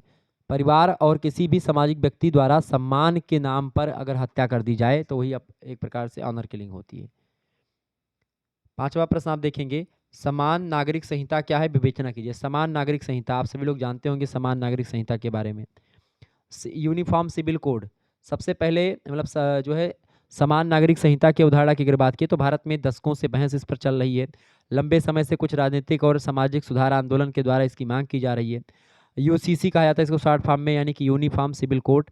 इसको भारतीय संविधान में एक निर्देशक सिद्धांत के रूप में शामिल किया गया, जिसका अर्थ है कि यह विधिक रूप से परिवर्तनीय तो नहीं है, लेकिन सरकार एक मार्गदर्शक सिद्धांत के रूप में इसका अनुपालन कर सकती है। इसका मुद्दा जो है एक प्रकार से विभाजनकारी मुद्दा है, जिससे समर्थ को तो तर्क का मतलब कि समर्थ जो एक प्रकार से इसके जो समर्थन में है उनका तर्क है कि यह समानता और पथ निरपेक्षता को बढ़ावा देगा, जबकि इसके जो विरोधी हैं वो ये तर्क देते हैं कि यह धार्मिक स्वतंत्रता एवं सांस्कृतिक अभ्यासों में हस्तक्षेप है। क्योंकि आप देखेंगे मुस्लिम जो आबादी है, मुस्लिम लोग जो है इसका विरोध करते हैं, इसलिए विरोध करते हैं क्योंकि उनको वो एक प्रकार से वो अपने हिसाब से कानून उनका अलग है, शरीयत के हिसाब से चलने का प्रयास करते हैं। ठीक है। यूनिफॉर्म सिविल कोड क्या कहता है, पूरा समान नागरिक संहिता, सभी को एक समान नागरिक माना कर जाएगा और सभी पर एक प्रकार से एक समान कानून लागू होगा। ठीक है, ये बात ध्यान रखेंगे। कुल मिलाकर के भारत में यूसीसी पर जारी बहस में विधि, धर्म और संस्कृति के बीच एक संवेदनशील संबंधों को उजागर करती है, जिसकी एक अलग दृष्टिकोण से समीक्षा की जानी चाहिए और इसे चरणबद्ध एवं समग्र तरीके से संबंधित करना चाहिए। अभी हाल फिलहाल में इस पर एक प्रकार से इसको लेकर के नियम जारी किया गया है, यूनिफॉर्म सिविल कोड। ठीक है, इस पर विचार आया है। तो यही समान नागरिक संहिता यही है कि भारत के लिए आप देखेंगे कि विधिक ढांचा है समान नागरिक संहिता, जो कि सभी नागरिकों के लिए, चाहे वे किसी भी धर्म से संबंधित हों, विवाह, तलाक, गोद लेने और उत्तराधिकार जैसे व्यक्तिगत विषयों से संबंधित सार्वभौमिक या एक समान कानूनों को संहिताबद्ध और लागू करेगा। इस संहिता की आकांक्षा अनुच्छेद मतलब संविधान के अनुच्छेद 44 में व्यक्त की गई है, जो कि एक प्रकार से नीति निर्देशक सिद्धांत है, जहाँ कहा गया कि राज्य भारत के समस्त राज्य क्षेत्र में नागरिकों के लिए एक समान सिविल संहिता प्राप्त करने का प्रयास करेगा। ठीक है, इसको बोलते हैं पर्सनल लॉ। अब आप देखते हैं भारत में व्यक्तिगत कानून या पर्सनल लॉ की वर्तमान स्थिति जो है, कहीं कहीं पर आप देखते हैं विवाह, तलाक और उत्तराधिकार जैसे कानून जो हैं वो अलग अलग धर्मों के लिए अलग अलग हैं। तो इसी को ख़त्म करने के लिए ये बनाया जा रहा है। भारतीय संसद के द्वारा 1956 में हिंदू व्यक्तिगत कानूनों, खास करके सिखों, जैनियों और बौद्धों को भी लागू किए गए, उन पर भी। तो इस तरीके से आप देखेंगे धीरे धीरे करके हिंदू विवाह अधिनियम आया, हिंदुओं पर केवल लागू होता है 1955 का। हिंदू उत्तराधिकार अधिनियम आया 1956 में, ये भी उन्हीं पर लागू होता है। हिंदू अप्राप्य वैयता और संरक्षता अधिनियम आया 1956 में। हिंदू दत्तक और भरण पोषण अधिनियम आया 1950 में। फिर एक प्रकार से आप देखेंगे हिंदुओं पर तमाम सारे नियम बनाए गए, हिंदुओं की धार्मिक जो है कमियां थी, बुराइयां थी, उनको खत्म करने के लिए। लेकिन जब बात मुसलमानों की आती है या मुस्लिमों की आती है, तो कहीं ना कहीं पे उसमें वो लोग इस चीज़ को नहीं स्वीकार करते हैं। इसके जो है विपक्ष में तर्क दिया था कि धार्मिक और सांस्कृतिक जो विविधता है उसको खत्म करने का प्रयास किया जा रहा है, धर्म की स्वतंत्रता के अधिकार के विरुद्ध काम किया जा रहा है, ऐसे तर्क लोग देते हैं। ठीक है, चूंकि भारतीय संविधान का जो अनुच्छेद 25 से लेकर के 28 है वो धार्मिक स्वतंत्रता के अधिकार की बात करता है, और ये लोग कहते हैं कि धार्मिक स्वतंत्रता एक प्रकार से मतलब ये तर्क है कि समान नागरिक संहिता इस अधिकार का उल्लंघन है, क्योंकि व्यक्तियों को ऐसे कानूनों का पालन करने की आवश्यकता होगी जो उनके धार्मिक विश्वासों और प्रथाओं के अनुरूप नहीं हो सकते हैं। यानी कि जो हमारे धर्म में बताया गया है हम उसी के अकॉर्डिंग चलेंगे। संविधान क्या कहता है उसको मैटर नहीं करता, और संविधान आपकी धार्मिक स्वतंत्रता को आपको अधिकार देता है कि आप अपने धर्म में बताए गए मार्ग पर चल सकते हैं, अपने धार्मिक मान्यताओं को फॉलो कर सकते हैं। धर्म ये मौलिक अधिकार है आपका, इसके लिए लोग सुप्रीम कोर्ट चले जाते हैं। तो इस तरीके से ये तमाम प्रकार के तर्क में, पक्ष में तर्क बहुत ज़्यादा है लेकिन विपक्ष में कुछ कम तर्क हैं। पक्ष में तर्क है कि लैंगिक समानता की ओर एक कदम है ये, कानूनों की सरलता और स्पष्टता के लिए किया जा रहा है, एक रूपता और निरंतरता आएगी इससे, आधुनिकीकरण और सुधार होगा, युवाओं की आकांक्षाओं की पूर्ति होगी, सामाजिक समरसता के भाव उत्पन्न होंगे, तो ये होगा समान नागरिक संहिता से। छठा प्रश्न है, भारतीय संविधान में महिलाओं का अधिकार बताइए। भारतीय संविधान की अगर बात की तो महिलाओं के कई अधिकार हैं।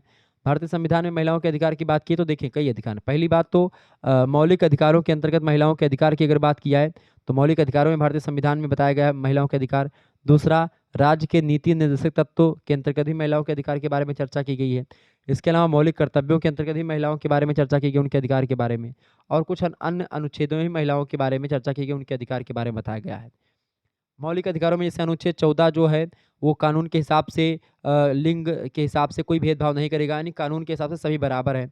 अनुच्छेद 15 जो है मौलिक अधिकार ही है, उसमें कहा गया कि स्त्रियों मतलब सरकार को स्त्रियों के लिए विशेष उपबंध बनाने की शक्ति प्राप्त है, और न्यायालय अनुच्छेद 15 के 3 के अधीन राज्य द्वारा लिए गए नीतिगत निर्णय में हस्तक्षेप नहीं कर सकता है। स्त्रियों और बच्चों के लिए विशेष उपबंध किए जाएंगे, ये अनुच्छेद 15 कहता है। अनुच्छेद 16 में आप देखेंगे स्त्रियों के लिए कुछ अलग से अवसर की समानता या उनको थोड़ा सा आरक्षण की व्यवस्था करी गई। अनुच्छेद 19 में आप देखते हैं महिलाओं को स्वतंत्रता का अधिकार प्रदान किया गया। अनुच्छेद 21 जो है उनको प्राण और दैहिक स्वतंत्रता के अधिकार को देता है। 23 और 24 जो है उनको उनके खिलाफ जो अपराध होते थे, शोषण होता था महिलाओं का, उसके विरुद्ध है एक प्रकार से। इसके अलावा आप देखेंगे नीति निर्देशक सिद्धांतों में अनुच्छेद 39 महिलाओं के संरक्षण की बात करता है। अनुच्छेद 42 में महिला के लिए प्रसूति सहायता की व्यवस्था की गई है।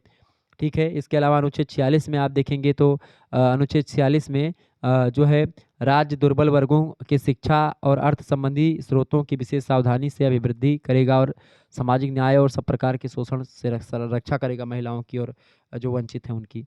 इसके अलावा मौलिक कर्तव्यों की अगर बात की तो अनुच्छेद 51 के का जो ई वाला पोर्शन है उसमें संविधान के भाग 4 के अनुच्छेद 51 का के ई में स्पष्ट रूप से कहा गया कि हमारा दायित्व है कि हमारी संस्कृति की गौरवशाली परंपरा के महत्व को समझें और ऐसी प्रथाओं का त्याग करें जो कि स्त्रियों के सम्मान के खिलाफ हो, यानी स्त्रियों को कई अधिकार दिए गए हैं।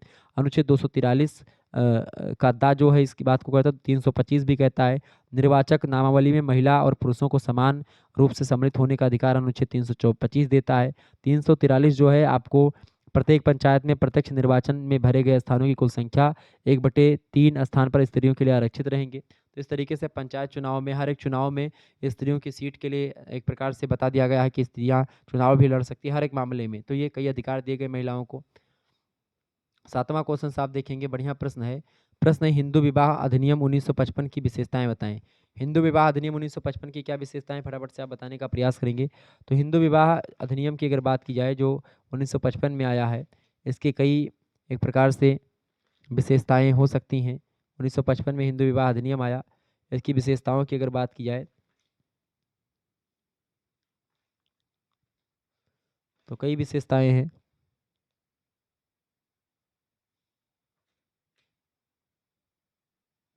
बताएं, हिंदू विवाह अधिनियम विशेषता बताएं।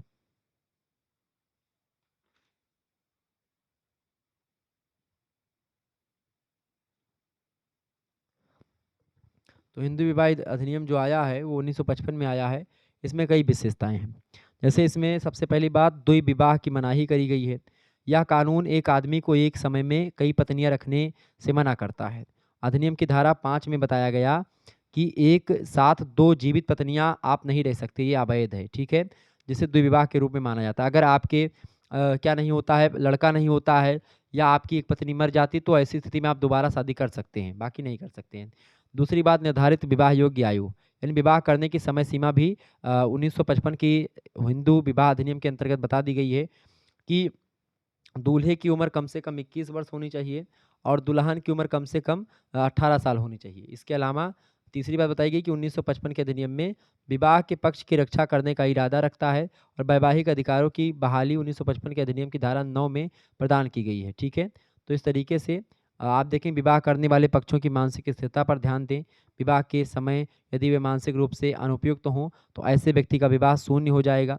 व्यक्ति को शादी करने से पहले कानूनी रूप से बाध्यकारी सहमति भी देनी होगी। मानसिक स्वास्थ्य और क्षमता से संबंधित हिंदू विवाह की जो धाराएं हैं उसमें ये चीज़ें बताई गई हैं। कुल मिलाकर के विवाह करने से पहले मानसिक स्थिति को भी चेक करें। विवाह में के शामिल समारोहों के महत्व की अगर बात की, कानून कहता है कि यदि दो लोग प्रथागत रीति रिवाजों और अधिकारों का उपयोग करके शादी करते हैं तो उनका विवाह वैध माना जाएगा। पिता को शादी के बाद पैदा हुए किसी भी बच्चे की देखभाल और सुरक्षा करनी चाहिए। ये कानूनी रूप में अगर वो नहीं करता तो अपराध होगा वो, ठीक है। यानी विवाह के शामिल समारोहों का महत्व है। अगर दो लड़का लड़की भी शादी कर ले तो भी वैध माना जाएगा, कोर्ट मैरिज वगैरह सिस्टम है। 8वां प्रश्न है, भारत में स्त्रियों का अनुपात कम होने के कारणों की विवेचना कीजिए। भारत में स्त्रियों का जो एक प्रकार से अनुपात है वो कम क्यों हो रहा है, इसको लेकर के यहाँ पर प्रश्न पूछा गया है। तो इसके कई कारण हो सकते हैं, ठीक है। अनुपात कम इसलिए हो रहा है स्त्रियों का चूंकि आप देखेंगे भारत में स्त्रियों का अनुपात कम होने के कारणों की विवेचना कीजिए। भारत में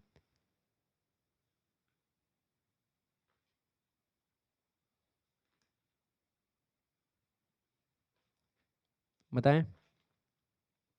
तो भारत में स्त्रियों का जो अनुपात है एक प्रकार से आप देखें कितना है, 943 है इस समय। 1000 पुरुष हैं और 1043 मतलब 1000 पुरुषों में 943 महिलाएं हैं।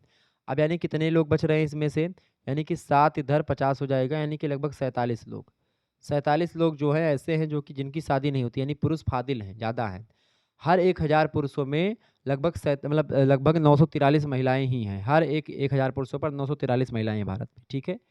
तो भारत में प्रति 1000 पुरुषों पर स्त्रियों का अनुपात जो है विश्व के अन्य देशों से बहुत कम है, जिसके लिए हमारे देश में संक्षिप्त में जो है एक प्रकार से आप समझ सकते हैं। पहली बात तो भारत में स्त्रियों की तुलना में पुरुषों को अधिक महत्व दिया जाता है। दूसरी बात आप देखेंगे सामाजिक सांस्कृतिक मान्यताओं के कारण से भारत में पुत्र को रत्न की उपाधि दी जाती है, पुत्र रत्न, ठीक है। लेकिन आप देखेंगे कि अगर सही तरीके से देखें तो सत्यनारायण की कथा में भी लिखा है कन्या रत्न मजाएत, कन्या को भी रत्न माना गया है। लेकिन लोग एक प्रकार से चीज़ को नहीं जान पाते हैं और केवल पुत्र को रत्न मानते हैं, ठीक है। कन्या भी रत्न होती है। भारत में आप देखेंगे स्त्रियों मतलब भारत में पुत्रों की जन्म देने की प्रायः अधिक क्षमता पाई जाती है स्त्रियों में। भारत की स्त्रियां पुरुषों को ज़्यादा जन्म देती हैं, स्त्रियों को कम, ठीक है। इस तरीके से आप देखेंगे अब तो हो गया है कि भाई लड़कियां होने लगी हैं और देश में स्त्रियों की मृत्यु दर ऊंची है। भारत में आज की भी गर्भावस्था में और प्रसव के दौरान भारी संख्या में स्त्रियों की मृत्यु हो जाती है, ठीक है। आपको बता दूं कि और इसके अलावा बाल विवाह भी भारत में है। इसके अलावा भारत में स्त्रियों की औसतन प्रत्याशित आयु पुरुषों से कम है। दूसरे देशों की तुलना में भारतीय स्त्रियां कम समय तक जीवित रहती हैं। भारतीय महिलाओं में साक्षरता आज भी बहुत कम है। अशिक्षा, अज्ञानता, रूढ़िवादिता, अंधविश्वास के कारण से भारतीय स्त्री एक प्रकार से आप देखते हैं पुरुष के समक्ष सामाजिक सांस्कृतिक अवसर विकास के प्राप्त नहीं कर पाती है, ना ही स्वास्थ्य की चिकित्सा करवा पाती है। मतलब कि बहुत सारी स्त्रियां जो है अगर उनको कोई रोग है तो मारे डर के नहीं बताती हैं, ठीक है, कि हमको ये हो गया है। इसके अलावा शिशु कन्या की हत्या कर दी जाती है, इसके कारण से स्त्रियां कम हैं, ठीक है। स्त्रियों के प्रति उपेक्षा का दृष्टिकोण है, ऐसे में भी एक प्रकार से कम हो जाती है। पुरुष पुरुष शिशु का अधिक जन्म होता है भारत में। तो इस तरीके से ये सभी कारणों से भारत में स्त्रियों की जो मृत्यु दर है पुरुषों से अधिक है। इसके कारण से देश में लिंग का अनुपात समान ना होकर के असमान है। प्रति 1000 पुरुषों के पीछे स्त्रियों का अनुपात भारत में कम है। लगभग 1000 पुरुषों पर लगभग 943 महिलाएं ही भारत में हैं, ठीक है, ध्यान रखिएगा। तो इसका ये कई कारण है। आपको बता दूं आगे देखेंगे, अगला देखें कि कोई दो प्रश्न आपको करने हैं, कोई दो प्रश्न करने हैं खंड सा से। खंड सा की अगर बात किया तो इसमें आपको लघु मतलब दीर्घ उत्तरीय प्रश्न देखने होंगे। दीर्घ उत्तरीय प्रश्नों का उत्तर आपको 450 या 500 शब्दों में लिखना होता है, ये बात आप ध्यान रखेंगे। पहला प्रश्न है, लिंग भूमिकाओं को प्रभावित करने वाले जो विभिन्न कारक हैं उनकी विवेचना कीजिए। ये प्रश्न इंपॉर्टेंट है, परीक्षा में आपसे बन सकता है, पूछा जा सकता है। इस प्रश्न को आप देख लीजिएगा बहुत ध्यान से, ठीक है। इसके अलावा दूसरा प्रश्न है, लैंगिक असमानता क्या है, इसके कारण और समाधान की विवेचना कीजिए। लैंगिक असमानता शुरुआत में मैंने आपको बताया था, लिंग के आधार पर जब महिला और पुरुष में भेदभाव होता है वही लैंगिक असमानता होती है। एक लिंग को ज़्यादा महत्व दी जाती है, दूसरे को कम, पुरुष को ज़्यादा और महिला को कम। तो ये होता है एक प्रकार से लैंगिक असमानता। इसके कारण के बारे में बताना है और इसके समाधान कैसे हम कर सकते हैं इसको भी बताना है। बढ़िया प्रश्न परीक्षा में आ सकता है। तीसरा प्रश्न आपसे पूछा जा सकता है, मार्क्सवादी नारीवादियों का महिला उत्पीड़न पर विश्लेषण प्रस्तुत करें। बहुत ही इंपॉर्टेंट है। तो ये क्या विश्लेषण है, मार्क्सवादी जो नारीवादी हैं, विचारक हैं, उनके बारे में आपको बताना है, जो जिन्होंने क्या विश्लेषण दिया है, नारीवादियों के बारे में क्या बताया है। देखें, उग्रवादी नारीवादी विचारक, उदारवादी नारीवादी विचारक, समाजवादी नारीवादी विचारक, पूंजीवादी, मार्क्सवादी, ये सब हैं, ठीक है। अगला प्रश्न है, भारत में महिलाओं की स्थिति की विवेचना कीजिए। बहुत ही इंपॉर्टेंट प्रश्न है, परीक्षा में 100% आने वाला है। तो ये सब प्रश्न आपकी परीक्षा की दृष्टि से बहुत ही ज़्यादा महत्वपूर्ण है। आप इन प्रश्नों को तैयार कर लीजिएगा। ऐसे ही प्रश्न आपकी परीक्षा में आएंगे, तो इन चारों का आप स्क्रीनशॉट ले लीजिएगा, इन प्रश्नों का। बाकी और भी मॉडल पेपर मैं देता रहूँगा। महासंग्राम वीडियो जल्द ही आपका आएगा, उसको लेकर के आप तैयार रहिएगा। इन प्रश्नों को तो मैंने आपको बता दिया, ठीक है। तो इस तरीके से ये प्रश्न आप स्क्रीनशॉट ले लीजिएगा इन सभी का। तो आज के वीडियो के माध्यम से आपने देखा, और कल आप लोगों ने क्या देखा होगा, कल आप लोगों ने एक प्रकार से राजनीति शास्त्र का पेपर 2 देखा होगा। होम साइंस का पेपर 1, पेपर 2 का लिखित मॉडल पेपर हो चुका है, ऑब्जेक्टिव भी हो चुका है। समाजशास्त्र के पेपर 1 और पेपर 2 का ऑब्जेक्टिव और लिखित दोनों हो चुका है। अब ये समाजशास्त्र का आज भी हो गया। इसके अलावा आपका हिंदी का ऑब्जेक्टिव और लिखित दोनों हो चुका है पेपर का। हिंदी का एक मॉडल पेपर और आपका जल्द ही आ जाएगा 1-2 दिनों में, ठीक है। इसलिए आप लगातार हमारे साथ बने रहेंगे शुक्ला स्टडी पॉइंट पर, ठीक है, और आपको सारी चीज़ें मिलती रहेंगी। एक बात और आपको बता दूं, अगर को करिकुलर कोर्स आपको पढ़ना है 6 सेमेस्टर का, तो को करिकुलर कोर्स की वीडियो एक डाल दी है मैंने को करिकुलर मास्टर यूट्यूब चैनल पर। को करिकुलर मास्टर एक यूट्यूब चैनल है, मैंने बनाया है अभी। तो को करिकुलर मास्टर यूट्यूब चैनल है, इस पर आप सब्सक्राइब, मतलब इसको सब्सक्राइब कर लीजिएगा। और इस चैनल पर आप को करिकुलर से रिलेटेड बहुत सारी जानकारी प्राप्त कर सकते हैं। को करिकुलर की एकदम से विधिवत क्लास यहाँ पर होती है, ठीक है, ध्यान रखिएगा। तो आज के वीडियो के माध्यम से आपने समाजशास्त्र के बारे में जाना, समझा और परखा। पेपर 2 जेंडर और सोसाइटी के बारे में आपने देखा कि ऐसे प्रश्न परीक्षा में आपके आएंगे। धन्यवाद, मिलते हैं फिर नेक्स्ट वीडियो में, तब तक के लिए जय हिंद, जय भारत। आप सभी का बहुत बहुत धन्यवाद। Good night, I love you.